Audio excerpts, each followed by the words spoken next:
You're listening to the Wattpad short story of The Reading Sessions, written and read by Louise van Gas, with a historical glimpse of two beautiful Afrikaans books, The Wit Omvaan written by F.A. Venter and The Agterrye written by C.R. Swart. Make sure to hit the subscribe button and thumbs up for more videos like this.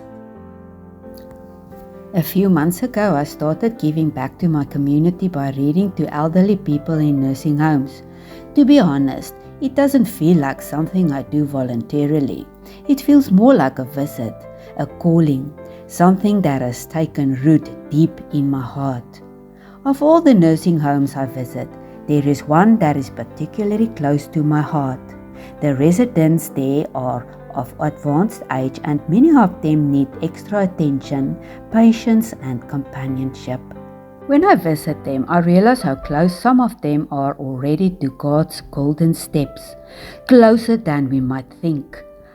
On my first visit, reception assigned me 3 residents who could be visited regularly: Aunts Esme, Carla and Uncle Chad. The best part of the job, or rather these visits, is the feeling you get when you go home. It takes time, but it gives you so much more in return. You feel like you've done something good. You feel like you've shown someone that they are still noticed. It is unfortunately true that many elderly people are forgotten over time. Children move away, grandchildren grow up, people get busy with their own lives, visits became fewer, the phone rings less frequently, some rooms wait for days for a familiar face. Perhaps this is precisely why I feel this calling so strongly. It is something I believe I inherited from my father. He always had respect for older people and taught me that every person carries a story that deserves to be heard. I finished my reading sessions with Auntie Esme and Carla. The 2 aunties could speak for South Africa. Their stories had no end and I am tired. One memory awakened the next, and before long we were talking about childhood days, school years, lost loves and holidays by the sea. They made me laugh so much that my stomach hurt afterwards. These people was something I especially loved. Something incredibly about them. They were old, yes, but their hearts were still young. I could simply hug them with love. I finally say goodbye to them and walk slowly down the narrow corridor towards Uncle Chad's room. As I walk, I take a book out of my bag that I bought especially for him. It was The Wit Omvaan by F.H. Venter, and I also had a backup book with me, The Agterrye by C.R. Swart, in case the first book didn't interest him, although both books have the same character. I was pretty sure that Uncle Chad would enjoy these kinds of stories. He seems to me like someone who likes stories in which life was honestly portrayed. Stories of people, longing, loss and hope. I also thought that the touching story of Paulus van Gas might also something awaken in him. The 2 tannies carried the conversation, but Uncle Chad was the opposite. He listened but rarely spoke. Some days he didn't even say a single sentence. His voice had become quieter over the years. When I entered his room, it was usually the same picture. He was sitting by the window or lying on his bed, staring out. Not at anything in particular, just at the world outside. His eyes had already taken on the dark, dull look of age, yet the photo on his bedside table told a different story. There, a younger man was looking back, a strong man with bright eyes.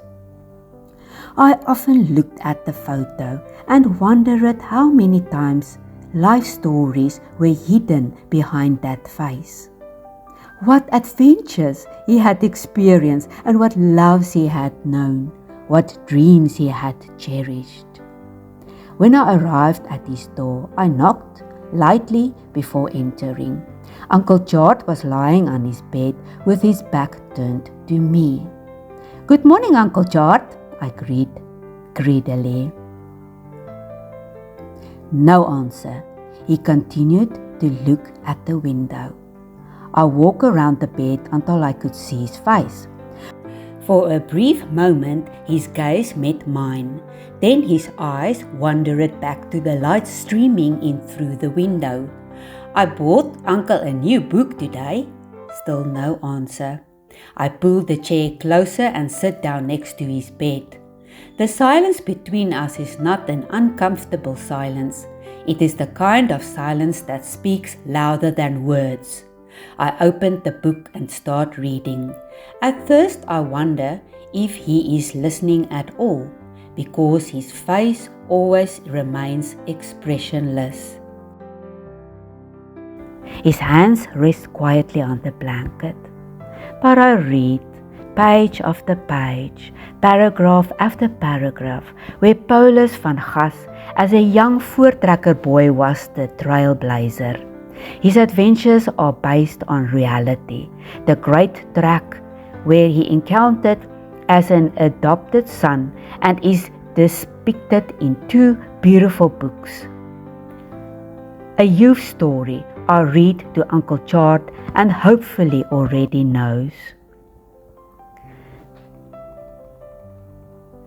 And then I started to notice the small signs. A slight movement of his eyebrow and a barely visible knot of his head. A brief moment in which his gaze moved away from the window and rested on the book. That's when I realized that some people don't show their interest with words. Some listen with their whole being. Does he think of his childhood? Or his parents? Or his first love or friends who passed away long ago? Back to the days when his legs were still strong and his life stretches out before him like a long road? Or is he already seeing things we cannot see? Perhaps he is already seeing the golden stairs that leads to God. The thought makes me pause. The sunlight falls softly through the window and creates warm patterns on the floor. The clock on the wall ticks away quietly. Time moves slowly in this place, but it moves. Finally, I close the book. The story for the day is finished. Because I am not trying to read my old people to sleep, I sit quietly for a moment when something unexpectedly happened. Uncle George slowly turns his head in my direction and his eyes meet mine. For the first time I see something in him that I have never seen before. A quiet, sincere gratitude. In that moment I understand again why I make these visits. Because every person wants to know that they are still noticed. That his life still has meaning and that someone is still willing to sit by his bed and spend time with him. I smile. "I'll see you again on Friday morning, Uncle," I say softly. As usually, he doesn't answer immediately. I get up and walk to the door, but feel his gaze on me. Just as I put my hand on the doorknob, I heard a soft, hoarse voice behind me. One word and barely audible. "Thank you." I turn around. "It's my pleasure, Uncle George." It was a heartfelt moment. "Maybe we could go for a walk outside next time, if Uncle George feels like it." In silence, we just stared at each other and smiled. On that day, I realized that even the quietest people sometimes say more than anyone else.